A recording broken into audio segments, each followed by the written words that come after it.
Here we go. Okay, so right now we're about.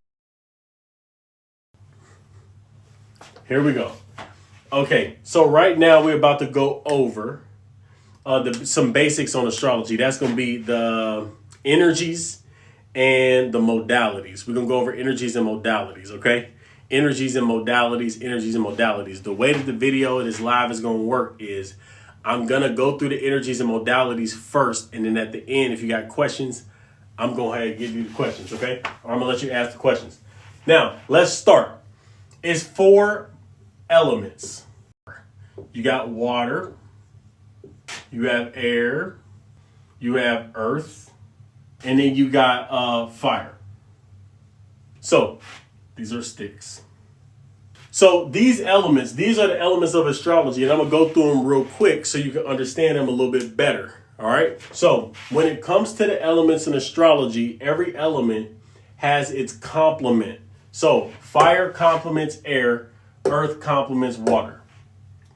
Fire complements air, earth complements water. Think about it. How do you make a plant grow? You water it, right?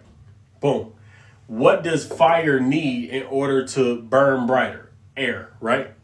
Oxygen. Boom. You understand the correlation. Each one enhances the other.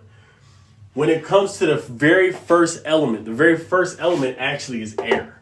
You know, even though Aries is the first sign in the zodiac, which is fire, the first element in creation is air. It's actually air. So air, what is air? Air has 3 different zodiac signs attached to it. You have Gemini, Libra, and you have Aquarius. Now, if you are a Gemini, a Libra, or an Aquarius, your nature is more mental. What that means is you're going to be more communicative. You're going to be less emotional. You will be wicked intelligent. You will be able to perceive things quicker and faster than other people and wonder why everyone else is so slow. You'll think quickly. You can think in pictures, rapid pictures. You can see things. Words come to you easily. Words come to you fast. This is Gemini, Libra, and Aquarius. These signs also make friends very easily because air signs are all about the mind and communication. When you have a communication as your element or air as your element, you have really consciousness or mind as this element. Air is everywhere, and it's an element. This is air. So remember, air is very mental in the way it operates. So it doesn't really have much access to this watery emotion or this groundedness. It can be taken off into its own land because it's so fast. Air is fast.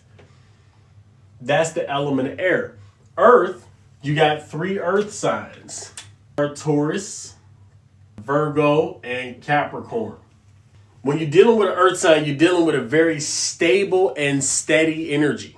This is a stable, steady energy. Now you might say, I know a Taurus, I know a Virgo, they're not stable. Okay, that's just because the rest of the chart exists.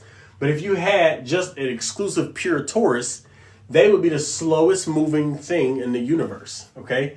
My girl, Alicia, is a Taurus moon. She internally moves at her own pace. She has a simplicity and a calmness and a beauty to her life. That's Taurus. That's how Taurus is. It's very loyal, extremely loyal. Does not move off of what is chosen very quickly. This is a Taurus. Virgo is a very earth sign in the sense of details and picking things apart. And the Capricorn is a hard charging, success motivated sign, likes to climb the ladder. Earth is very practical. So you can build things with earth. You can establish things with earth. You can make things concrete with earth. You connect it back to something tangible and practical when it comes to earth. That is the earth element.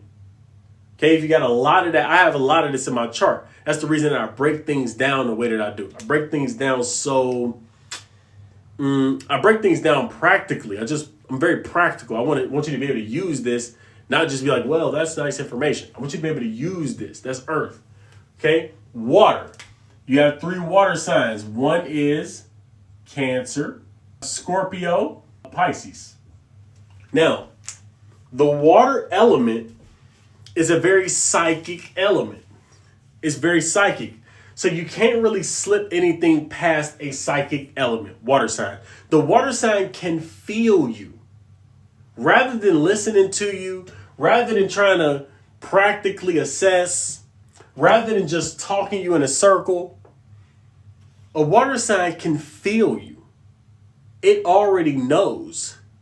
Nothing slips past it, which is a good thing and a bad thing sometimes. I'm a Cancer moon. So the way water works is it picks up the sensitivities everywhere. You can pick up whatever's out there to be picked up, and it turns psychic, meaning you can see it in your own mind and pick it up with your own mind. You get a sense. This is a sensational sign. Okay? So the whole point of this, when you have a water element in your chart, a lot of water, you have a lot of sensitivity. Now, what's the good thing about sensitivity? You can succeed like crazy because you're going to be extremely empathetic, and you can know what a person is thinking before they think it. Because you don't even care what they're thinking. You can feel them.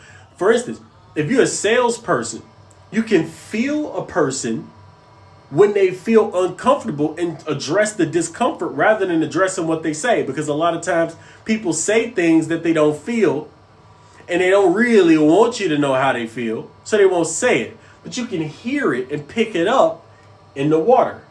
The psyche. That's the water sign. It's a very sensitive psychic sign. So understand that. Fire signs. Fire signs are very active. Aries, Leo, and Sagittarius. The fire element is inspirational. The fire element is the one that brings the life to the party. It's the fire. It's the energy. It makes things go up. It's explosive. It's aggressive. It's athletic. That's fire.